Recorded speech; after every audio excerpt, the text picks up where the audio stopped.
Assalamualaikum warahmatullahi wabarakatuh.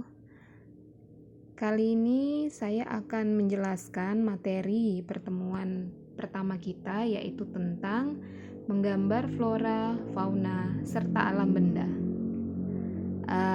Kalau nanti terdengar suara-suara bising di luar, ya mohon maaf ya. Jadi saya nih nge-recordnya tidak dalam kondisi yang tenang. Oke, next.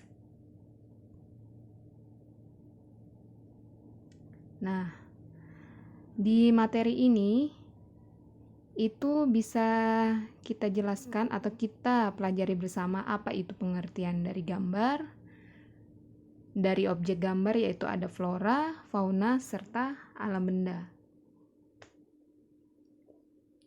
Pengertian dari gambar itu sendiri adalah bahasa universal yang dikenalkan manusia sebelum mengenal tulisan, ya. Sedangkan menggambar merupakan aktivitas fisik, tidak hanya fisik saja, tetapi juga aktivitas mental. Nah, aktivitas fisik ini berhubungan dengan peralatan menggambar, sedangkan aktivitas mental yang lebih berhubungan dengan perasaan manusia, ya. Jadi ada rasa, karsa, dan daya cipta manusia itu sendiri. Next. Nah, objek-objek menggambar ini mencakup atau melingkupi semua yang ada di alam semesta ini. Ada apa saja? Ada flora, ada fauna, serta alam benda. Nah, objek-objek flora, fauna, dan alam benda akan kita bahas lebih dalam satu persatu ya.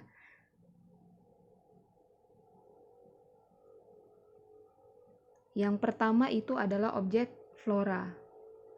Mungkin kalian sudah pada tahu nih, apa itu flora, apa itu fauna, ya kan? Flora, ingat aja kalau namanya flora itu berarti dia tumbuh-tumbuhan. Nah, berarti contohnya segala macam jenis tumbuh-tumbuhan atau objek tumbuh-tumbuhan, termasuk daun, rerumputan, pepohonan, ya kan? Kalau pada slide ini saya contohkan gambar bunga sakura di sini ya. Lalu objek fauna. Nah, objek fauna itu adalah objek kaitannya dengan hewan atau contoh-contoh lain, yaitu binatang.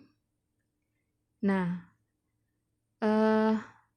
hewan atau binatang apa saja contohnya? Segala jenis hewan dan binatang yang ada di muka bumi ini, mulai dari yang tinggalnya di air sampai di udara, termasuk yang ada di darat. Nah, ini bisa kamu baca warna-warna yang dimiliki pada objek flora dan pada objek fauna. Ada di sini. Lanjut.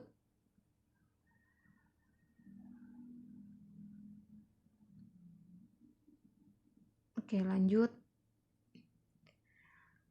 Lalu objek alam benda. Nah, apa sih objek alam benda ini? Dikatakan objek alam benda berarti dia berada di alam, ya. Termasuk benda-benda itu banyak, bisa benda mati, kaitannya seperti meja, kursi, lemari, bangunan, rumah.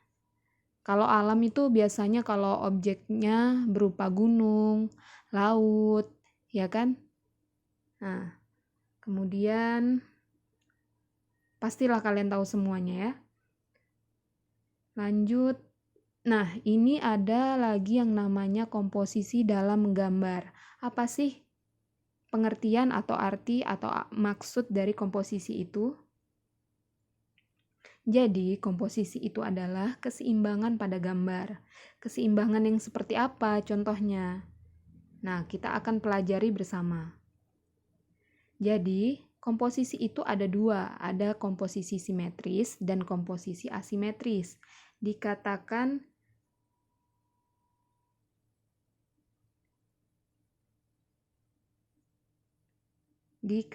simetris. Nah, ini ya. Dikatakan simetris berarti dia pembagiannya sama. kanan, kiri itu sama.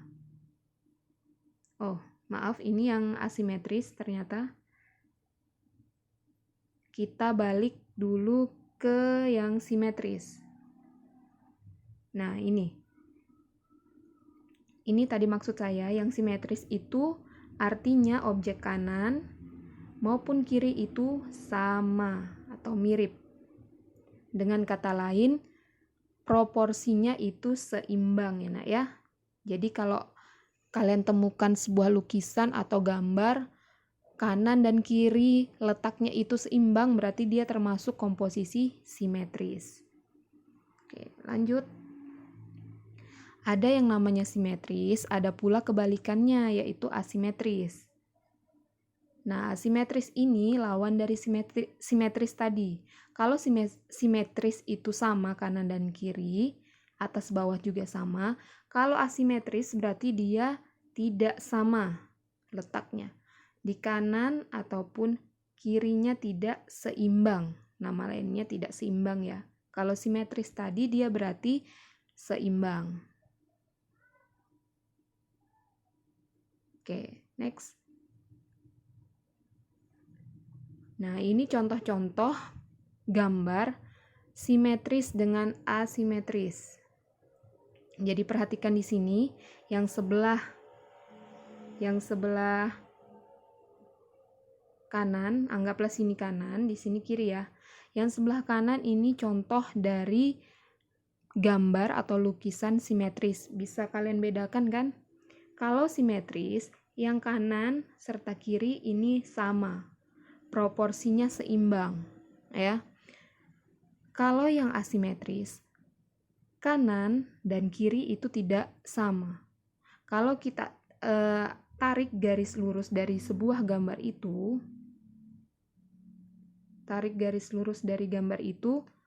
dia terlihat tidak sama atau tidak bisa simetris, tidak seimbang. Kemudian contoh lain atau pembagian dari komposisi simetris dan komposisi simetris ya, contoh lainnya. Nah, komposisi simetris ini ada banyak macam.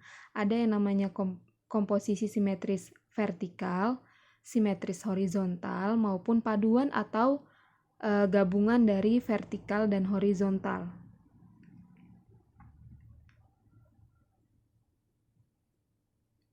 Kalau yang namanya simetris vertikal, nah, kalau yang namanya simetris vertikal di sini, berarti dia atas dengan bawahnya itu sama, ya, atas dan bawah itu sama, seimbang. Sedangkan simetris horizontal, pembagian gambarnya kanan dan kirinya itu sama.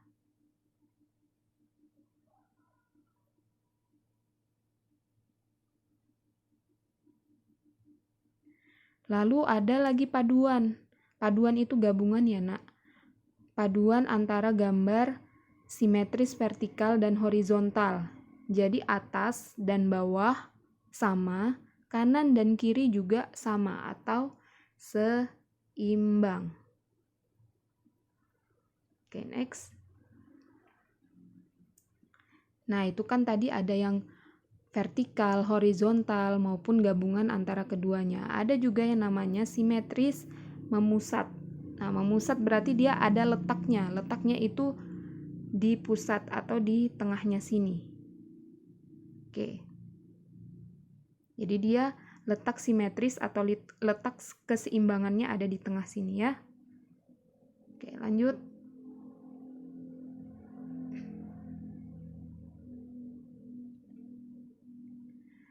Lalu yang terakhir, contoh dari gambar asimetris atau komposisi asimetris. Jadi komposisi asimetris ini, kalau kita tarik sebuah garis lurus, anggaplah ini lurus ya, walaupun tidak lurus sebenarnya.